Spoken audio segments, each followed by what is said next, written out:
বাবা, ও বাবা, বাবা, ও বাবা।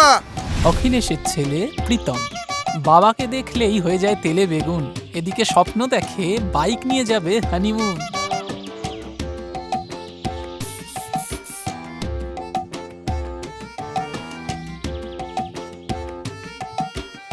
ইনি হলেন অখিলেশ।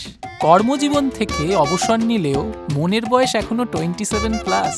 সুন্দরী দেখলেই রোম্যান্টিক অখিলেশ বলে আরে বাস। Good morning.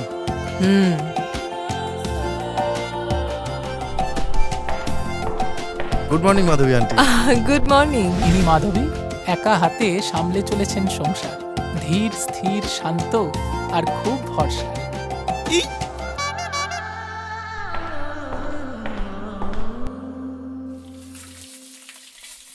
নিচ থেকে এতবার বাবা বাবা বলে ডাকছি, কোনো হুঁশ নেই না? প্রেমেতে লোকে অন্ধ হয়ে শুনেছি, তুমি তো একেবারে কালা হয়ে গেলে। একদম বাজে বকবি না। নচ্চার ছেলে কোথা করে সবাইকে নিজের মতো ভাবিস, তাই না?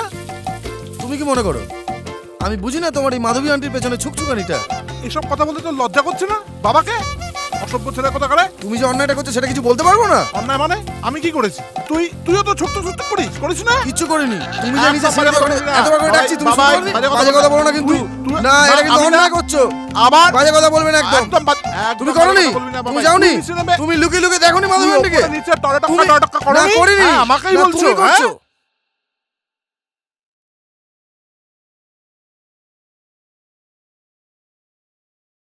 এই শোন, ইলেকট্রিক বিলের টাকাটা দিয়ে যাবি। 40% আমি দেবো। মানে বাড়িতে 40% আমি থাকি আর 60% তুমি থাকো, তাই বেশিটা তুমি দেবে। কি ছেলের জন্ম দিয়েছি, অবসর নেওয়া বাবার কাছ থেকে টাকা চাইছি। ওরে শোন, তোর পেছনে কত খরচা করেছি জানিস? জন্ম দিয়েছো তাই খরচা করেছো, ওটা তোমার ডিউটির মধ্যে পড়ে।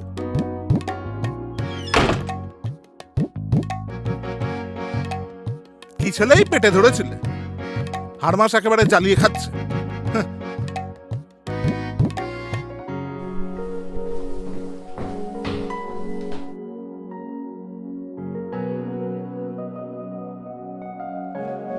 মাধবীর মিষ্টি মেয়ে মধু, দু চোখে আছে কি যেন জাদু।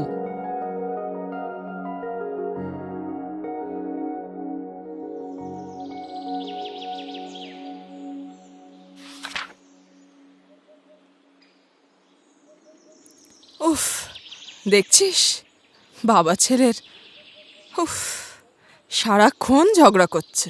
ঝগড়া তো করে, সারাক্ষণ পাল্লা দিয়ে মেয়েও দেখে বেড়ায়। বদমাস একটা।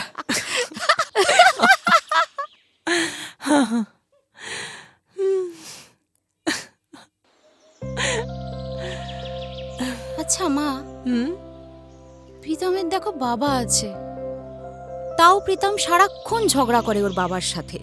হুম, আর আমায় দেখো, আমার তো বাবা নেই মা। না রে মা, আমার সোনা বাচ্চা।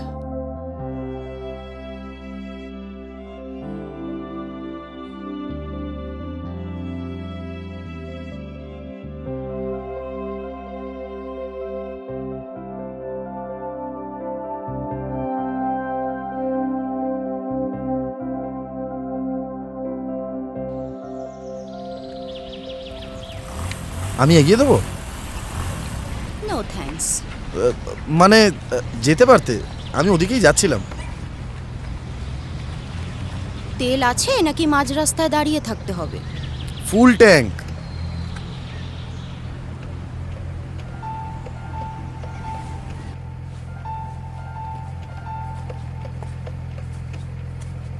ধরে বসো।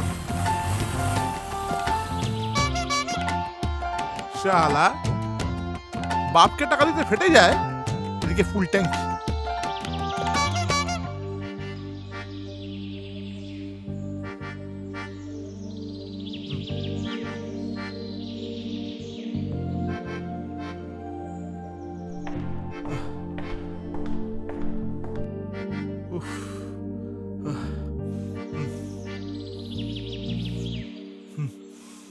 কি বই পড়ছেন? ঘুড়ি ওড়াচ্ছি, হ্যাঁ? ঘুড়ি ওড়াচ্ছি। ও বাবা, আপনি ভালো মজা করতে পারেন তো। আচ্ছা, আপনার এই বাপ ছেলে মিলে এরকম সারাক্ষণ তাণ্ডব করেন কেন বলুন তো? আর বলবেন না, আমার ছেলেটা হচ্ছে একটা বাঁদর, হাড় কিপটে, বুঝলেন? হাড় কিপটে। আপনারই মতো, হ্যাঁ? আপনারই মতো। ও, এক মিনিট, এটা আপনার জন্য। আমার সুগার আছে। তোমার সে কি? আর শুনুন, হ্যাঁ। ইসিজিটা করিয়ে নেবেন। জিব্বার করে হাঁপাচ্ছিলেন। হাঁপাচ্ছিলাম।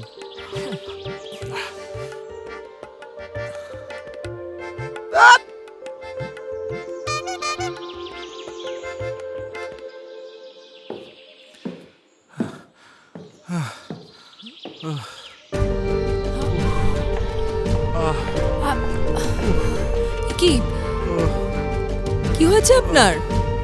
হ্যাঁ, কি হয়েছে? কি হলো? কি করি?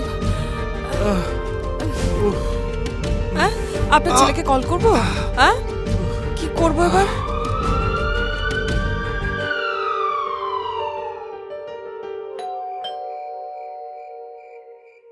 প্রীতম, হ্যাঁ মা এই খাবারটা পাঠিয়ে দিয়েছে তোমার ঠিক আছে, দাও জন্য। এখানে রাখছি। আচ্ছা, কাকু এখন কেমন আছেন? এখন ঠিক আছে, তবে কাকিমা ঠিক সময় খবরটা না দিলে চাপ ছিল। মানে এতক্ষণে গন কেস। ভাগ্যিস এসপ্যাক থেকে একটা ভালো হেলথ ইন্স্যুরেন্স করানো ছিল, না হলে আমার আর বাবার দুজনেরই সেভিংস পুরো ফাঁকা। ছি প্রীতম, প্রীতম উনি তোমার বাবা হন। আজ তোমার বাবা আছেন বলে তুমি বুঝতে পারছো না। প্রত্যেক দিন বাবার সাথে ঝগড়া করো। আর আমার কথা ভাবো তো, তুমি জানো আমি আমার বাবাকে কতটা মিস করি, কতটা ভালোবাসি। আমার মনে হয় আমি আমার বাবাকে জড়িয়ে ধরি, কিন্তু পাই না। Sorry, really sorry. আচ্ছা শোনো, কাকু বাড়ি ফিরলে কাকুর যত্ন নেবে, কাকুকে ভালোবাসবে। প্রমিস করো। প্রমিস। আচ্ছা বাবা, কাকুর এই ট্রিটমেন্টের টাকাটা কি পুরোই হেলথ ইন্স্যুরেন্স থেকে পেলে? ইয়েস, তাই জন্যই তো বেস্ট ট্রিটমেন্টটা পাচ্ছে। আমার আর বাবার দুজনেরই 10 লাখ টাকার পলিসি করা আছে, আর 1 কোটি টাকার সুপার টপ আপ পলিসি এসপ্যাক থেকেই করিয়ে দিয়েছিল।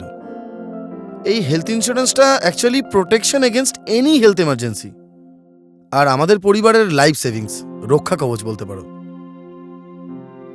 আমার বাবার মেডিক্লেম ছিল না, তাই প্রপারলি ট্রিটমেন্টটা করতেও পারিনি।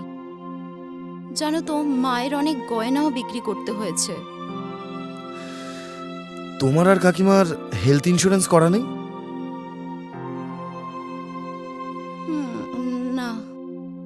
আমাকে এতক্ষণ ধরে জ্ঞান দিয়ে একটা হেলথ ইন্স্যুরেন্স করে রাখতে পারোনি নিজেদের?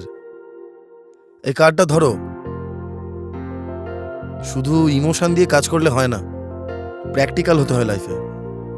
এসপ্যাকে কল করো, ওরা তোমাদের জন্য বেস্ট পলিসি সাজেস্ট করে দেবে, যেটা মোস্ট ইকোনমিক্যাল আর হাইয়েস্ট কভারেজ।